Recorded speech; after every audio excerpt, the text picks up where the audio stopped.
নমস্কাৰ যিসকল আত্মসহায়ক গোটৰ মহিলাসকলে 10000 টকা পোৱাৰ বাবে মুখ্যমন্ত্ৰী মহিলা উদ্যমিতা অভিযান আঁচনিৰ ফৰ্ম ফিলআপ কৰি জমা দিছিল সেইসকল আত্মসহায়ক গোটৰ মহিলাই ভিডিঅ'টোত ক্লিক কৰিছে যদি অনুগ্ৰহ কৰি ভিডিঅ'টো স্কিপ নকৰি প্ৰথমৰ পৰা শেষ লৈ চাই থাকিব কিয়নো আত্মসহায়ক গোটৰ মহিলাসকলে যদি 10000 টকা পাব বিচাৰে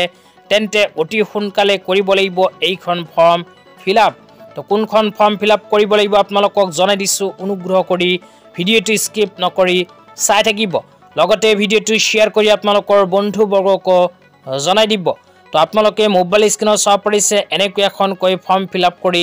জমা দিব লাগিব তো ফৰ্মটো কিয় ফিলআপ কৰিব লাগিব ভিডিঅ'ৰ শেষত আপোনালোকক জনাই দিম অনুগ্ৰহ কৰি চাই থাকিব তো ইয়াতে প্ৰথমে লিখা আছে the branch manager state bank of India branch তো আপোনালোকে যোনখন ব্ৰাঞ্চৰ একাউণ্ট বনাইছে সেইখন ব্ৰাঞ্চৰ নাম ইয়াতে লিখি দিব তাৰ পিছত ৰাইট সাইডে লিখিব লাগিব ডেট এইখিনি লিখাৰ পিছত অকমান তলত লিখা চাব পাৰিব সেভিং বেংক একাউণ্ট নং তো ইয়াতে আপোনালোকে নিজৰ বেংক একাউণ্টৰ নম্বৰটো লিখি দিব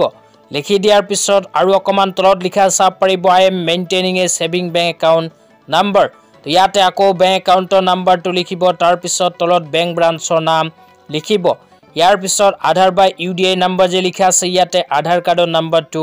লিখিব লাগিব লিখাৰ পিছত আপোনালোকে অকমান তলত নিজৰ নাম লিখিব আৰু এড্ৰেছ লিখিব তো এইখিনি লিখাৰ পিছত স্ক্ৰল ডাউন কৰি অকমান তলত আহিলে ইয়াতে লিখা চাব পাৰিছে signature of the account holder তো ইয়াতে আপোনালোকে নিজৰ সিগনেচাৰখন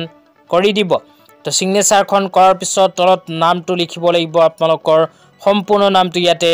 লিখি দিব তো ফৰ্মটো ফিলআপ কৰা হোৱাৰ পিছত এইখন ফৰ্মৰ লগত আধাৰ কাৰ্ডৰ জেৰক্স কপি আৰু বেংক একাউণ্টৰ জেৰক্স কপি সহ নিজৰ বেংক ব্ৰাঞ্চত গৈ জমা দিব তো আপোনাৰ বেংক ব্ৰাঞ্চত গৈ জমা দিয়াৰ লগে লগে আপোনাৰ বেংক একাউণ্টৰ লগত আধাৰ কাৰ্ড লিংক হৈ যাব তো যিসকল আত্মসহায়ক গোটৰ মহিলাসকলে মুখ্যমন্ত্ৰী মহিলা উদ্যমিতা অভিযান আঁচনি 10000 টকা পাব বিচাৰে সেইসকল আত্মসহায়ক গোটৰ মহিলাসকলে বাধ্যতামূলক কৰিব লাগিব বেংক একাউণ্টৰ লগত আধাৰ কাৰ্ড লিংক তো কিয় আপোনালোকক কৈ আছো যে বাধ্যতামূলকভাৱে কৰিব লাগিব আপোনালোকক প্ৰমাণ সহকাৰে জনাই আছো অনুগ্ৰহ কৰি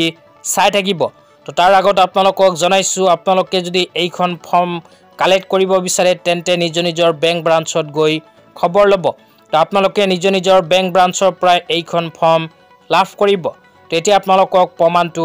দেখুৱাই দিছো তো আপোনালোকে মোবাইল স্ক্ৰিনত চাব পাৰিছে অসম চৰকাৰে যেতিয়া মুখ্যমন্ত্ৰী মহিলা উদ্যমিতা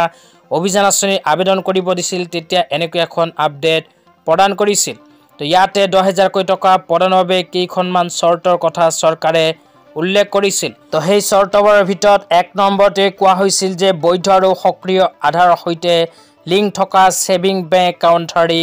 মহিলা তো সেই কাৰণে আপোনালোকে যদি এতিয়ালৈকে নিজৰ বেংক একাউণ্টৰ লগত আধাৰ কাৰ্ড লিংক কৰা নাই তেন্তে এনেকৈ এখন কৈ ফৰ্ম ফিলআপ কৰি অতি শীঘ্ৰে কৰি লওক অন্যথা আপোনাৰ বেংক একাউণ্টত নোহোমাব পাৰে মুখ্যমন্ত্ৰী মহিলা উদ্যমিতা অভিযান আঁচনি 10000 টকা তো আজি ইমানেই ভিডিঅ'টো চাই কেনে পালে নিশ্চয় এইটো ভিডিঅ'ৰ কমেণ্ট বক্সত কমেণ্ট কৰি জনাই দিব তো ধন্যবাদ।